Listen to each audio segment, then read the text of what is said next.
Okay, welcome everybody to today's webinar. Today's webinar is on shifting gears, leading change in dealership financial operations. I'm very excited for today's session, so we are going to dive right in here. And so every day, dealership finance teams face growing workloads, tighter deadlines, and unexpected roadblocks. So this session, I'm joined by a panel of experts, and they are here to share the real world stories of how they navigated change through financial operations, what worked, what didn't, and how they did, hopefully without slowing their teams down or adding risk, right? That's the dream of all dreams. My name is Tara Pollack. I'm part of the marketing team here at onPhase, and I get the privilege of leading this discussion as the host. But we're going to do a quick round of intros here. So we'll start with Ashley, if you don't mind letting everyone know your role, your experience in the dealership industry, and share one thing that you wish you had known before starting on a change journey at a dealership. Sure. Thank you, Tara. And thanks everybody for joining today. My name Ashley Feltz, and I'm the senior business analyst here at onPhase.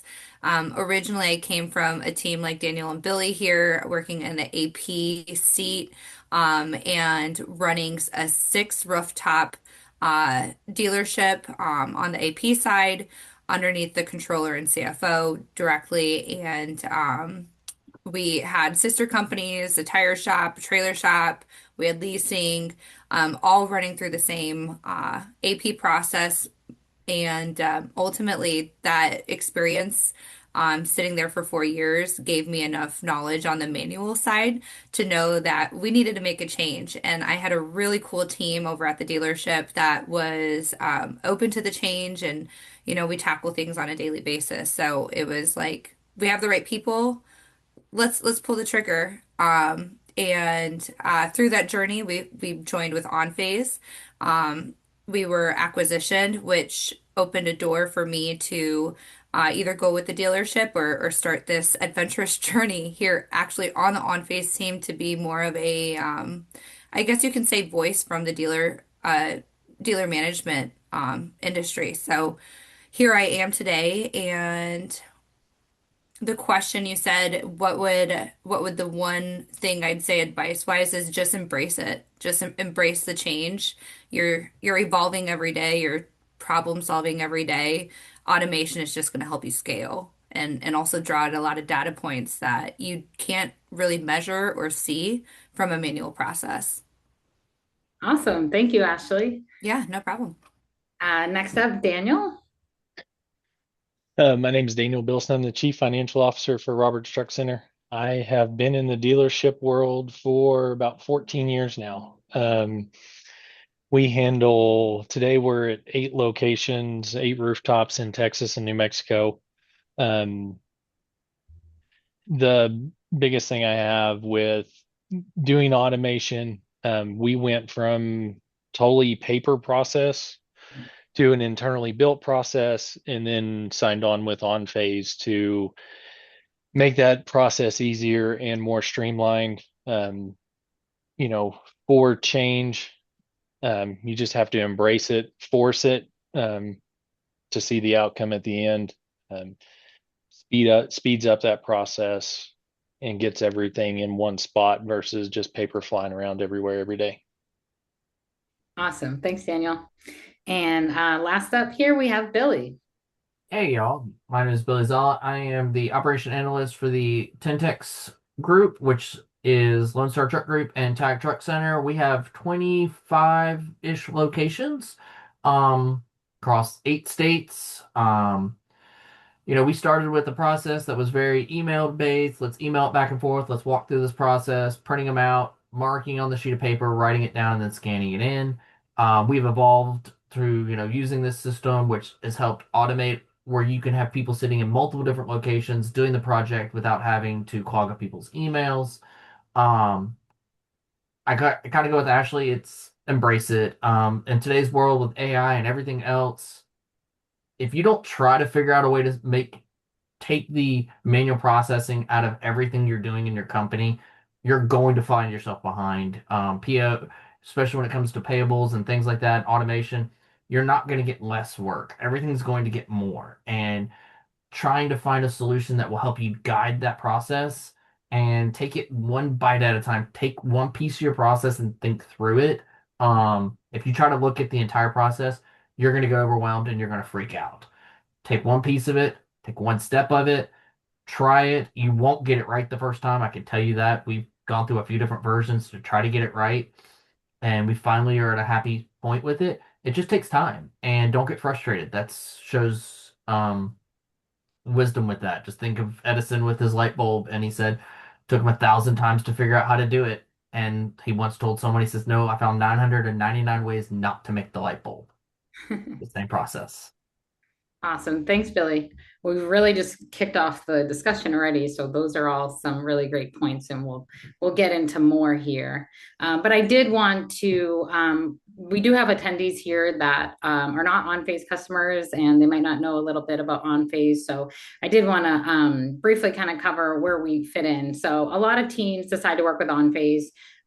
What they're really after is scaling without more headcount, speed without sacrificing the control, and simplicity, right? We already kind of touched upon that across typically fragmented set of systems, right? And so you see some of the logos here up on the screen.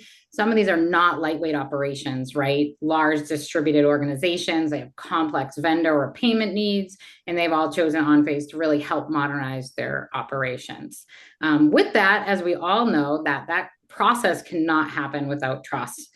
So you can't just move faster. We need systems that are compliant, secure, and scalable. And so this is where onPhase has spent a lot of time in the last 25 years really building around this for our customers. And so if we shift, what does onPhase actually deliver? I think everyone on this call knows that dealerships run on documents, right? That's how they're built in every single department. So most finance teams use 2 to 3 different providers to handle these processes, right? In documents you see under capture, automate, and pay. What happens there? It triples cost, complexity, and errors. So we're really designing onPhase to be the full scope of the Office of Finance across these pillars. And so what that looks like is everything from new vendor onboarding, invoice approvals, and final payment is handled in one place. So fewer handoffs, fewer gaps, and more control. But now I want to switch to what everyone came here today, right, is really to start to discuss with the panel here. So I want to start with where the pain was. And we will start and kick it off here with every dealership, as we all know, has pressure points, right? They show up differently depending on how the organization is set up. And so I really want to talk and kick it off of like, where does this really show up first? This is before any automation, that kind of change. So Daniel, was there a moment that Robert's truck realized like change was necessary, or from your vantage point of like, where did you feel most of that strain before you looked for a solution? A lot of our strain, like we've kind of discussed, was everything was done through paper. It was either sent to AP for payment, going once we get the invoice, going to managers for approvals, and then sending that to AP. Like I said, a lot of that was done through email. No oversight on what's out there, what needed to be paid just hadn't been approved. What wasn't getting to AP in time to get payments done. So it was just a very, very manual process. And of course, changing your employees. Okay, what's in somebody's email that you don't know about? And then having to go back and look through emails after somebody leaves, or just the unknown that nobody knew. Mm-hmm. So that was the biggest thing. And always looking at the future. What happens if somebody does leave? You have a 20-year employee in AP like we do. What happens if she leaves? What happens if something happens? Who can just jump in and keep going with a little bit of training that they need versus, okay, we have paper coming in from everywhere through emails. Where do we even start? So that was a lot of where we had to decide, okay, we need something in place. And then also with AI and everything out there anymore, another way to double check everything. Was there something to make sure we weren't paying invoices twice, or in multiple invoices in the system that hey, this didn't need to be there. So um, just a lot of different what ifs. Mhm. Some things that did happen to us where people leaving and not knowing the process, and just trying to make sure that technology is it's coming. And kind of like Billy said, you're either going to embrace it or you're going to be left behind. And with the changes comes that technology that can help out in the organization. Right. Yeah, for sure. And Billy, anything to add from your vantage point of, the data side of operations? Like, where do you see a lot of the friction and bottlenecks through that lens? I think the biggest thing he hit it, not knowing what is in people's inbox. I personally get 200 emails a day, and if somebody forgets to send it to a group email and sends it to one person, well, now that person leaves to go on vacation for a week. Well, guess what? Now that bill's not paid, and then the vendor's calling asking why didn't you pay the bill? Be like, who'd you send it to? And it creates more waste in the process, having to track down where it's going. Mhm. Using this program, we've been able to get timestamps throughout the process, and that's when talking about data, is thinking through that. How do you get to how long it takes for each step of the process? And the other bigger challenge that we thought was our challenge we had was covering for people. Well, like I said, somebody sent an email to somebody. Instead of sending it there, we send it to a group so more people can deal with it. Well, what if those three people are in the middle of something, they're in that group? We now have the ability in a system to say, oh, let's just add somebody to that to handle that caseload for the little bit. And magically all they can handle those tickets, those POs in the process. And that has been helpful when you're talking scalability going through the process. Yeah, for sure. Now, Ashley, I know you have a unique perspective because of your experience working in a dealership, and now you're working with onPhase clients. Are there any other pain points that you consistently hear from dealership finance teams? Is there any like small things that really like kind of get into that like bigger problem down the line? Yeah, they're pretty common from what Daniel and Billy shared here. Mhm. I would probably group it all together to just say roles and responsibilities, right? It goes back to just business 101. And a lot of the time, those roles and responsibilities, once you automate, they really put your perspective of like, was this truly this department's role or responsibility within the invoice cycle? And automation gives you data points. It also breaks down those silos of like, well, this is how we used to do it before. It works for our department. But then when you look at the entire string of the invoice cycle, you can see where it creates a bottleneck down road, or it shifts a lot of discrepancy work, or essentially AP as a data processing center does a lot of the stuff through manual process behind the scenes that really is truly is an operational responsibility. So once you automate in those strains that are from a manual process, like I said before, you can't measure, they start to become visible. And for people in leadership roles, you Mhm. can kind of tackle it like Billy said, like what is the one small change that you can make for a big impact, but you wouldn't ever know if you were manual still.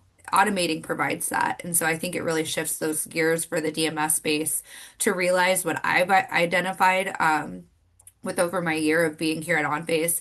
And it was truly one of the first things I identified once we went live was our shipping and receiving. That department is so critical to the entire operation. Like requisitioning and calling it in, making sure your PO on an invoice is really important. But shipping and receiving acts like a quarterback within the DMS space. If they're not receiving in or they're not communicating a change that needs to occur on a PO, it's like a quarterback and a receiver, right? A quarterback might be running one thing, but a receiver is running a different route. They're not going to connect. But if they communicate or they have that ability to do so faster, um, there's so much success and less bottlenecks down the road for those invoice cycles. For sure. I love that analogy with the quarterback because everyone can kind of understand there's the beginning point of like there's roles and responsibilities, and now it's like more apparent and more clear because people can see it and walk through the process too. So I think now we want to understand from the audience. We're going to go ahead and launch our first poll of what area of the process feels the most strained for you guys so we can tailor some of our conversation here. So is it manual work and inefficiencies, approval delays and bottlenecks, lack of visibility and reporting, payment execution and optimization, or another reason? Feel free to drop it in the chat. We would love to hear from you guys on that. So I'm going to give it a couple more seconds here to have people vote. One thing that I will add is our team was just at NADA and ATD. That was last month. It feels longer than that.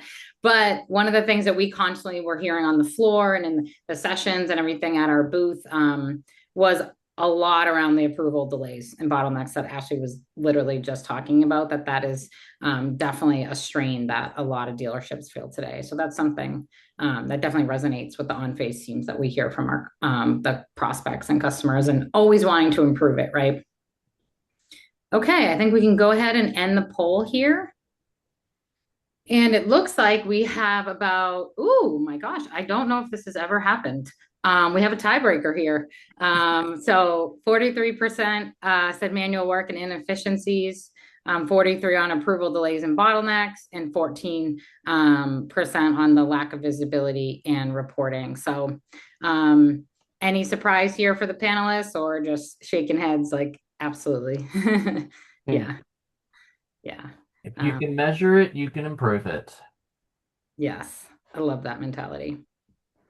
Okay, so far we've talked about some of the pain here, and I want to switch from knowing the pain is obviously where everyone should start, right? But we're going to get more into like the change management piece, right? So change can feel risky, even when you're, someone who wants to lean into change. We're all humans, right? At the end of the day, those are the people that are working at dealerships, especially if you're really trying to run a tight operation or do run a tight operation. So I want to talk about how each of you approach making a change without adding more complication, or sometimes we say chaos, because we know there's a lot going on that the dealerships rely on to run a tight ship. So I'll start with Daniel again. How did you frame the automation change internally, especially coming from just like the paper side, right? What did that conversation look like for, you explaining to the team needing a change and really getting that buy-in so people didn't feel very resistant or panic about it?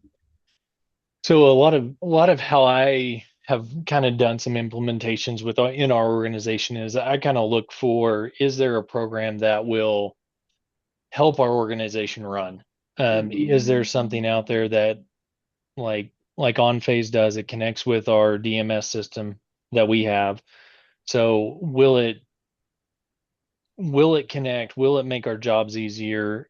Does it look like something to me that will improve our processes and all the things that we took in that poll just a minute ago, away from that process? So I internally, I kind of take that on my plate first, look and see what's out there. What programs do we want to even have in that discussion? And then kind of narrow that down. And then I've always gone to some of my team and shown them some of the improvements that can happen, kind of get some of their feedback, and even before we decide what program to go with. And then so I kind of get them involved a little bit in that discussion.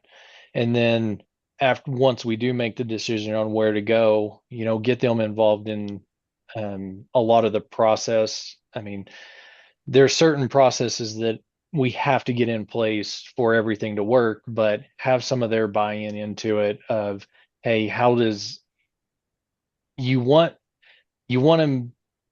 every location to work exactly the same. But as we all know, there are some locations that have to operate a little bit different because they're bigger or smaller, however you have to do. So get some of that input from them to making those tweaks, and just keep them involved in the whole process, how it's going. And then once you do it, the training's the biggest piece. Show them how it works. Let them, work in it in the demo environment if you are able to, and have that and kind of see how the process works. And then honestly, the other piece of it is you just have to accept it and go on. Yeah. Um, we have done quite a few implementations since I've been in the dealership world, and there's always going to be the ones that have the pushback, and you just have to make it happen. Yeah. Yeah, it makes sense. Bring them along for the ride, but you kind of have to Hmm. show them what's on the other end, right? Uh, Hmm. the positive, no matter what the role or the person you're kind of like working with thinks. Correct. Yeah, Hmm.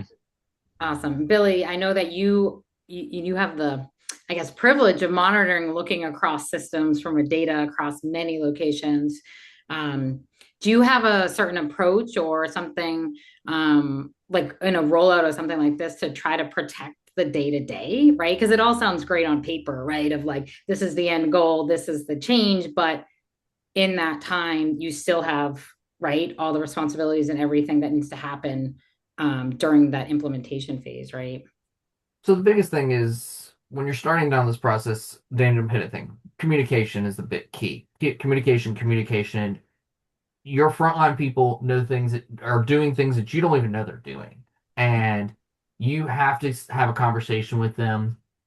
And my biggest thing is begin with the end in mind. Everything I work on, I'm a big, big believer in let's find out what the end result we are looking for is. That doesn't mean every location is going to go down the same path or every process will go down the same path. But where do we want to end? We want to end with everything digital, everything going into one system. Cool, great. How do we get there? And through talking to your frontline people and communication with each step of the process of, okay, what broke today? What happened? I'm working on major projects every day, and it's about communication. Hey, this is what broke today. Let's fix this. Don't bite off too much. Start with one location, start with two, then branch out from there because what you don't want to do is overwhelm yourself where Mhm. they see that you're not you can't handle the entire process. But what you also don't want is to make people feel like the train's falling off the rails. Mhm. So start with one and make sure it's a dealership that's going to be open to the change. Daniel, you hit this perfectly. Some people are just not going to want to embrace that. That might not be the starting dealership. Maybe you start with one that's very open to change and it has a smaller data set so you can monitor each step of the process. When it fails, you know about it before they do. That's, on the data side, that's a big thing for me. I Mhm. want to know of a problem before they do. So then I can tell them, you know what? I saw that happen. Let me see if I can fix that. That helps them feel like you're in control. And that's part of what we worked with on Phase On is early detection, system going down, maintenance issues. Hey, they're going to be down for a couple hours here. Cool, great. Thanks for letting us know. We can prepare. And then when somebody freaks out, we're all on the same page together with communication. Emails, we all, like I said, 200 a day, but Mhm. knowledge is power. Yeah. Mhm. Ashley, anything to add from your side? Because I know you've had the times where you're like in the trenches, right? Being doing some of that AP work yourself, but being able to work with teams, like have you seen certain teams that are nervous about process changes?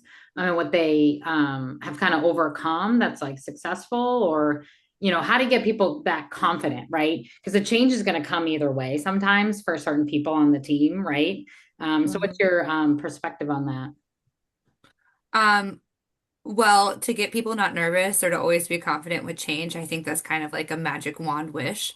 Yeah. I think Daniel and Billy both hit it right on the head. It comes to that, like the people who have been there the longest, they're probably going to be the most resistant because this is how we did it in the past.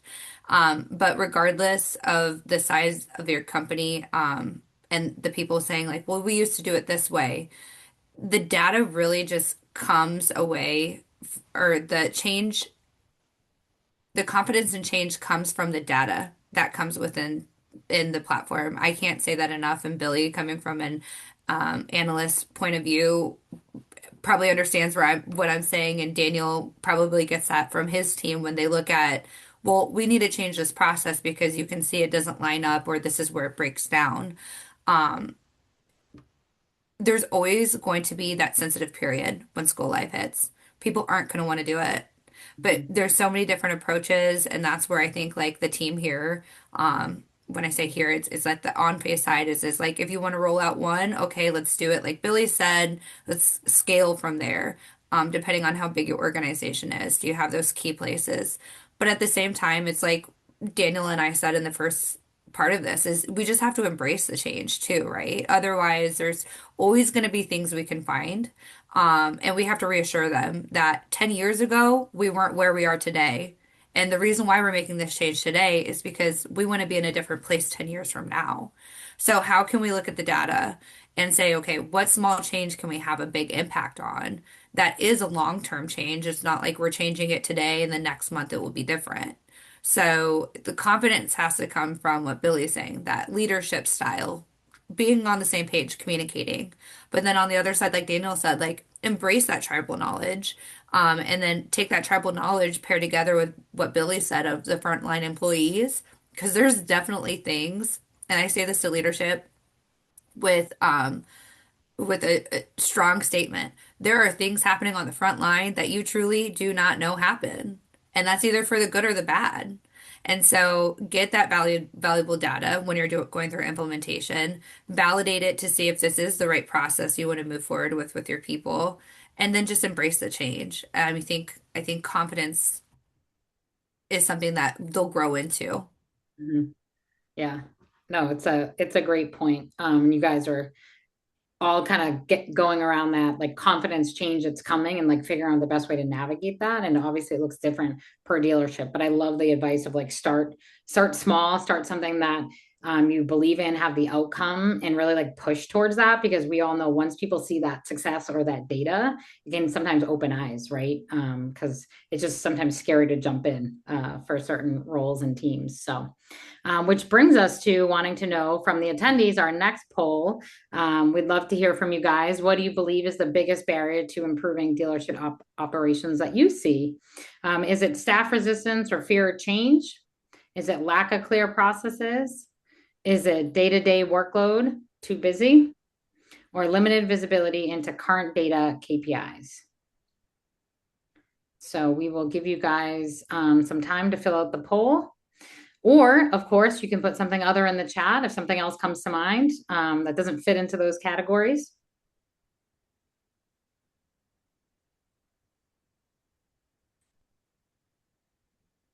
I'm going to see. I don't think it's going to be a tiebreaker again. We will see. Mm-hmm. Okay, Richard put in the chat. Cost is also a major factor. Great point. Okay, I think we're going to end it here and see where we ended up. So the results here, number one, the biggest barrier, 63% with day-to-day workload too busy. Mm-hmm. That definitely is something that resonates, I think, probably with all of you guys on the panel. Dealerships run very, very fast and so many different capacities. And we know when you have different projects or a new initiative, it's where do we find that time, right? Even though the goal or outcome kind of can supersede that. But when you're in the trenches, it can be difficult. So, and then after that, we actually do have a three-way tie for a second here. Between staff resistance and fear of change, lack of clear processes, and limited visibility into current data and KPIs. I would love to know if any of you guys have any thoughts around the day-to-day workload too busy. Anything we haven't covered that comes to mind on really how to rally the troops around this kind of barrier? When we went live, our company just ripped the Band-Aid off. We Yeah. just said we're doing it. Here's the date. Start sending it into this email address or what our process is. Every process is a little different. You just have to start somewhere, and sometimes it's just get it all in there. This is the change. Because sometimes it's hard to manage this rooftop, do it this way, this rooftop, do it that way. And the whole point of automating is, like Daniel said in the beginning, let's get on the same page. Let's try to operate in the same manner so we can scale. Yeah, absolutely. Okay, so now we talked about the pain, we talked about change and kind of how to navigate through that. And so let's talk about what actually improved, what that can look like from a day-to-day perspective or on the ground. And we'll start with Daniel at the top, the CFO lens.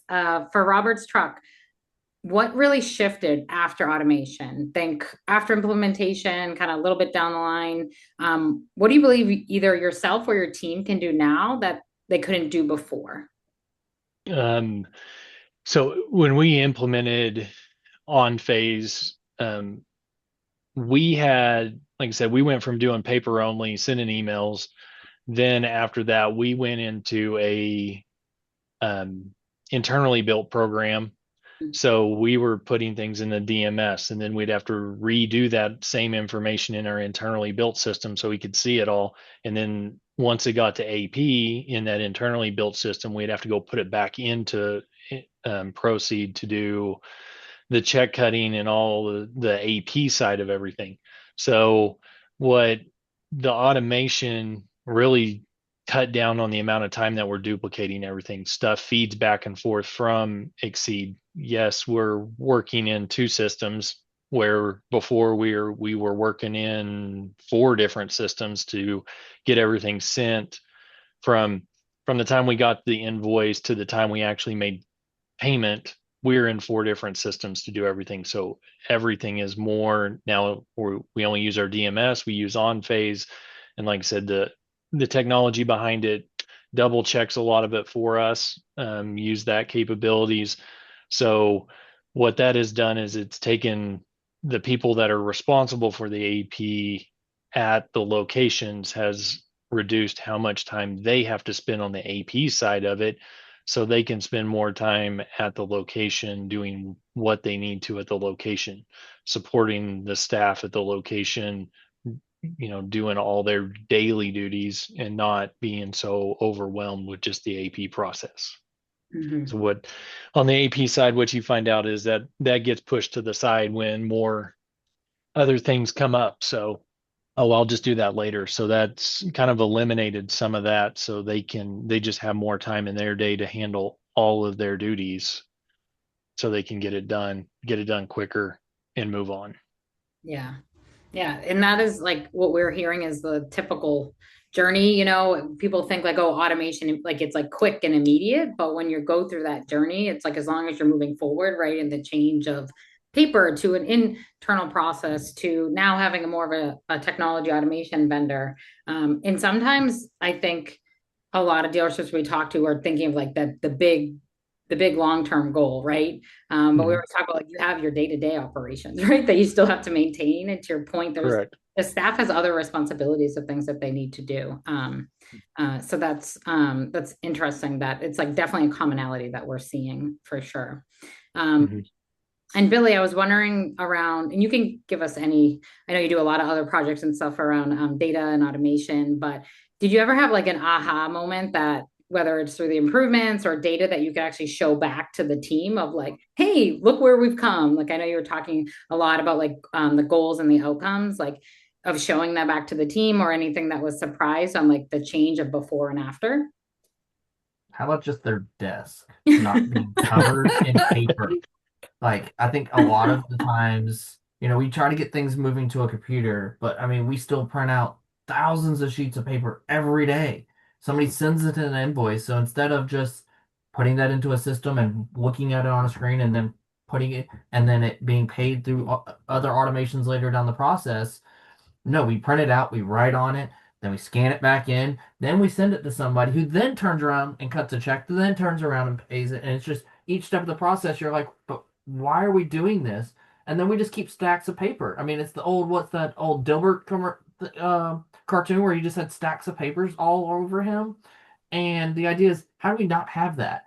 Two reasons. One, it's a fire hazard. As being a part of a dealer group that actually had a dealership burned to the ground, paper is very, very flammable. It wasn't the reason it burned down, but it doesn't help. It's just kindling. Second, the amount we all, especially in the dealer world, we are talking about square footage. Most of where we're keeping this paper in your parts warehouse. Well, that is money. That is square footage that you can put other parts to sell. You don't have to have it shipped in, things like that. By doing this, you don't have to keep all the paperwork anymore. Once it's in a system, it's digitally kept. Now, some places, states, and other regulations require you to keep some of those things, But by and large, you don't have to keep them anymore. You've already got them in a database that you can readily go and grab that piece of information and send it as a PDF or anything like that. So it helps in not just the thinking through what the AP team is doing, but your entire dealership will start to feel it because you're not buying paper, you're not buying toner, you're not paying for the maintenance on the printer as much.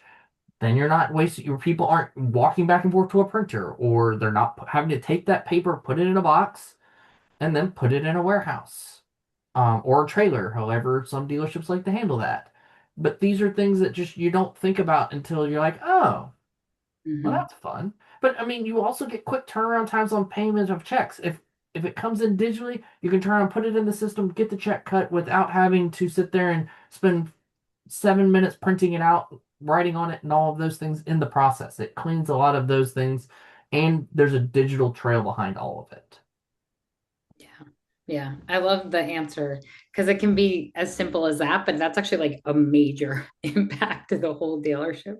Like you're saying, we kind of can forget about that and get a little into like all the automation and the tech. And it's like also think about where you came from, right? Or where you're at today, and the improvement it has across the board. For sure, especially when you talk about people talk about budget or ROI of the cost of the paper and the toner and the storage and all that adds up, especially as you scale, right? So yeah, for sure. Ashley, anything to add from your end of kind of like after the improvements, like what a better day can look like or feel like as someone who sat in that seat? Well, Daniel and Billy just keep doing an amazing job answering it. I was going to talk about my end of year kind of like close out, how we went from like 40 boxes each year of just filing paperwork. And like, Billy, you reminded me of another pain point. What if the printer stops printing and you can't finish your check run? I remember that happened multiple times. Um, so you kind of gave me flashbacks to some trauma periods of my life. But when I think about like AP and what my day in the life changed, I was able to get to statement reconciliations about 3 months into go live, where statement reconciliations was always like Daniel said, like, oh, I'll get to it, right? Because I had to deal with the day to day and statement reconciliations to me, and I coach a lot of our clients on this too, is now that we have time, let's not ignore that because I wasn't going to get blindsided by invoices that were on statements and being aged that I wasn't aware about. So that was a huge game changer for me. Sitting in the AP seat itself was just knowing that I'm walking in today and I'm probably not going to have a fire to fight within, a certain time period of going live. I would say that 6 month mark was our our turning point where it was like I could breathe each day. Not only could I breathe each day because I knew I was doing my statements and we actually had routine built into it and a day to day looked less chaotic. But it also came down to like the return of investment on me as an accountant sitting in that seat. I actually could do accounting work. Like I was doing reporting, I was doing spreadsheets, I was able to look at things differently and provide feedback. I was able to get training done so we could improve those processes that the system was showing the bottlenecks in. So the way that we could leverage that, and then on top of it, I could take vacation outside of only 2 allowed weeks each month because I had to run distributions regardless. So I couldn't go on vacation if a run needed to occur because my controller was too busy, obviously, with her day to day. My CFO is definitely not going to be printing checks unless Daniel, you wear that hat at your dealership. But I don't think you ever would, right? So Yeah. it's kind of allowed me at that time to have a work-life balance. Like I could take my kids on vacation because things were still getting done, even though I wasn't directly sitting in that seat. So, I still remember it was like a truck appreciation week, and I was joking with my controller, and I was like, "Oh, we're going to onPhase. I can't wait to be remote." And she's like, "Who would have ever thought we could do that?" Right? We didn't know the acquisition was coming up or anything like that, but for accountants to know that they can actually get their stuff done, not just at a high level accountant, but like at your mid level, to know like you can do it at home and the data shows your productivity. So if you're just sitting at home not working, we're going to see it. But there's just so many different things that opened up to us on a change for our day to day, just from being the main user of the system. Yeah. Yeah, it seems like it's a game changer, sitting in that seat, just as far as some of the benefits that matter to the person, right? With that role and that responsibility, that's responsible for getting it done no matter what, right? Like that's Mhm. that's what we constantly hear on the AP Vendors got to get paid, right? for sure. Okay, so now we want to hear from the audience. We're going to launch our last poll here. If you could fix one pain point right now, what would it be? So is it reduce manual AP invoice processing work, faster, more accurate reporting, better cross-location coordination, or fewer errors and missing approvals, or something else? Definitely let us know and drop it in the chat.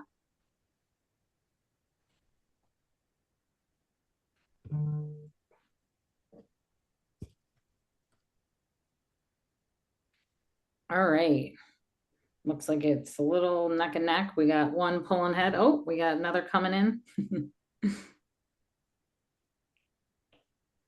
All right, we are going to close the poll and share with you guys the results here. So, a lot of what we've been talking about as a theme this whole panel discussion, the winner here, 57%, reduce manual AP and invoice processing work, right? That's kind of where it starts, right? You can't really get to some of the other parts of the process without a lot of that invoice work to be done, right? And then the second, faster, more accurate reporting, 29%.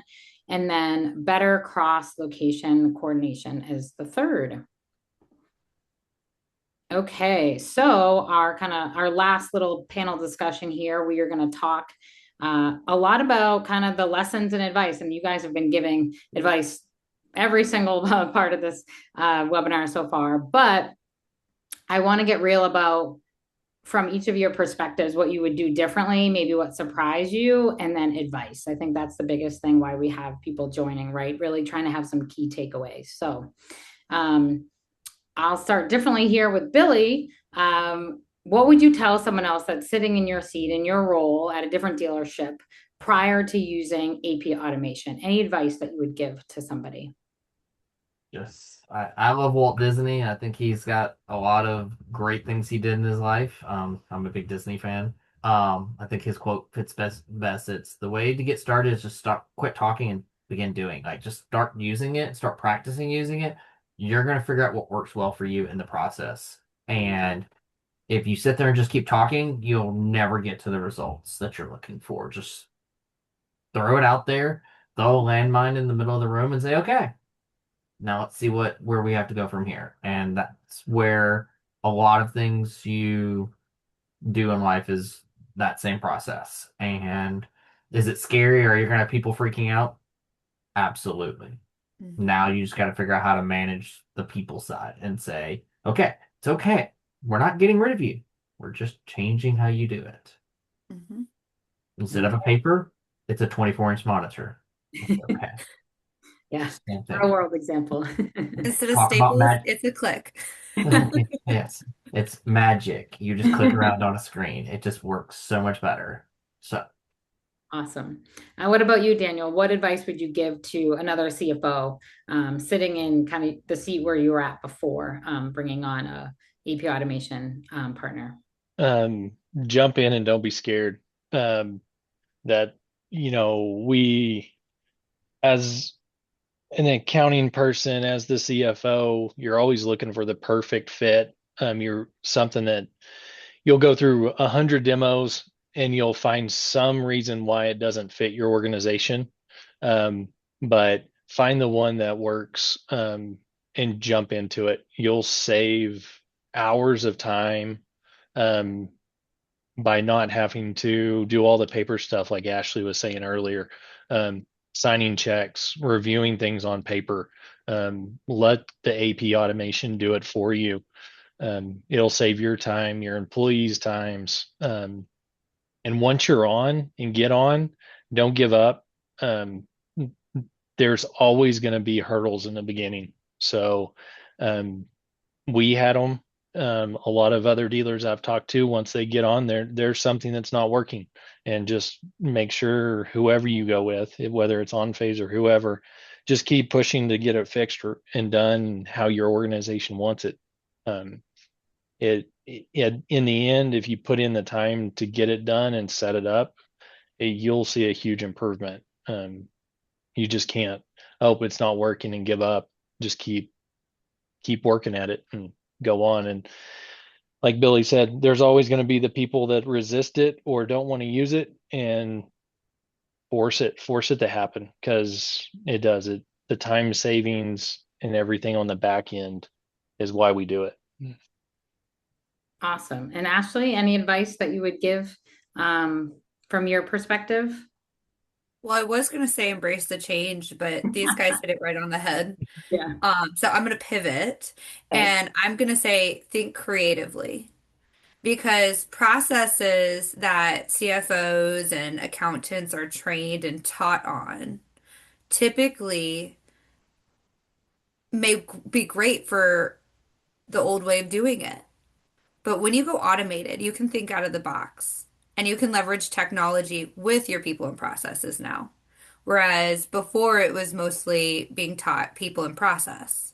So make sure you're partnering up with the right team. Like here at onPhase, I always like to say you're welcome to the onPhase family when we start kind of our projects with clients, because truly that's what happens is you're not looking for a part-time person anymore. You're not looking for somebody to replace that person with 20 years of travel knowledge. You're now a part of the family here.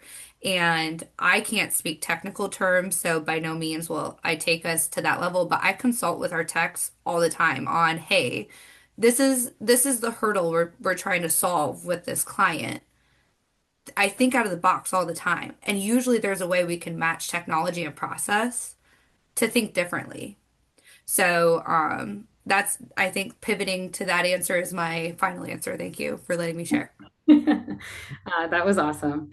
So I think what I'm hearing from all of you is change is possible, right? In dealership finance, even when your day-to-day is very, very busy, right? And you have some deadlines and critical things you have to keep going, right? But it also doesn't require massive overhaul. You guys all gave great examples of where to start. And understanding where the pain is, involving your team, communicating, bringing them along, but also be willing to iterate, right? So you might start somewhere, see the wins, scale it, start with a certain dealership. So, and also I think it matters, right? You guys all touched on this, like who champions this, right? It is not just one person in the finance and dealership operations world, right? It might start with one of you, might be the CFO, might be the business data analyst, the AP specialist, but it's definitely a team effort across the board and also outside of finance. So I think that's something that really resonated as you guys were, talking through. But now we are going to go back a little bit. There was a resource that I wanted to share with you guys. I think I lost my screen for a sec. That is very, very timely. I just want to make sure that the attendees have this. So go ahead, get out your phones, scan the QR code. We have a content takeaway piece for you guys that's all about preparing to scale the back office of finance with automation. So there's a lot of great insights. I almost can guarantee a lot of what the panelists covered is in this piece as well. But I wanted to give a chance. We have a couple minutes here for some questions. So if you haven't put your questions and sent them in, feel free to do so now. I'm going to start with some of the ones that we got throughout the webinar here. I'm just going to quickly scan to see if there's some that we haven't addressed, because we have addressed a lot here. Let me look for one thing. Honestly, a lot of these we have addressed, but one thing that I would kind of pick Billy, I think here, one of them is around the first 30 days. Say you come into like a new location. What are you looking for as you would to say bring that new location on into the mix? I know that Daniel and Billy, you both alluded to that sometimes the locations kind of do their own thing. The big goal is to have centralized, right? But are there any things from your perspective that you really look for? um, look for the exceptions. Figure out what the exceptions are because that's what's going to hold your team back. Mhm. And look through why they're exceptions. And then is there a solution that you can fit into the model of what you're doing? Because sometimes it's just asking the question of a vendor, by the way, why do you put work order, not this? Or why do you label it this instead of that? And if they say, oh, well, would you like us to change that? Yes, can you? Yes, please do. And it fixes the problem, and then now you don't have a manual process. Or things of that nature where you have process of doing things and find out what they're doing because sometimes they will give you more information about why they're doing it some way, and you'll be like, huh, that's not what I was thinking at all coming in here. And that's a big thing with it is understanding that. Yeah. Thank you. Great answer. Here's a question that I love. And we talked about this a little bit, but who should really be in the room when you're planning on doing something like this? Is there any specifics of roles or teams that you guys can think of? I guess I'll give that question to Daniel from your perspective. Um, you know, like I kind of discussed earlier, it's I mean the people that are using it need to be involved in that discussion some Mhm. to get them the buy-in to go with the program. But after you've kind of decided, I mean, it it's really who has to make that decision, and take back all the information you get from your team on what they see the benefits, what you see the benefits, and then present that to everybody that has to make the final decision. Um, tell have as much information in front of you on what it can save, Mhm. whether it's reducing headcount to or just time savings, um, from some of the past stuff that's gone on like COVID and things like that. A lot of us have reduced headcount, so we don't have much headcount to reduce anymore. And now it's just really how do we make everything more streamlined? How do we make everything flow better and make who we have today more productive in the 8 hours that they work in every day? Yeah. So, Absolutely. And I think that's a question that just came in is how do you justify the cost to upper management, right? Whether it's headcount reduction or efficiency. Um, I think Billy, you came off mute. Did you have So something to add? that's a big question in today's world on everything is how do I add more expense without with the headcount I have? What's probably something you're not realizing is there's about 7,500 different tasks that aren't being done every day that should be done that by opening automation into your business and allowing this to help open up that time, you now have the ability to get your balance sheet cleaner, get your schedules cleaner, get things organized better. You might be able to even get better terms from different vendors if you can get it paid quicker, where they're like, "Hey, we'll give you this rate instead of this because we know you're using this and it's getting to us quicker." Things like that are easy sells to upper management when they're talking through automation. You're also, again, it goes back to the same thing is your upper management has to be able to embrace change just as much as your frontline employees. If they're not, you're going to be talking to the wall because that you're not going to get through. So Yeah, that's a really good. that's a huge piece of this is you start to realize the more automation things you bring in, you're like, oh my God, we should have been doing this the whole time. And that's where automation helps is not as it's the non-tangible things in Mhm. there. And what the other piece, I'm not a human person. I just people just are weird to me, I guess. And thinking through the work-life balance that Ashley talked about, understanding when people enjoy their job, they do it better.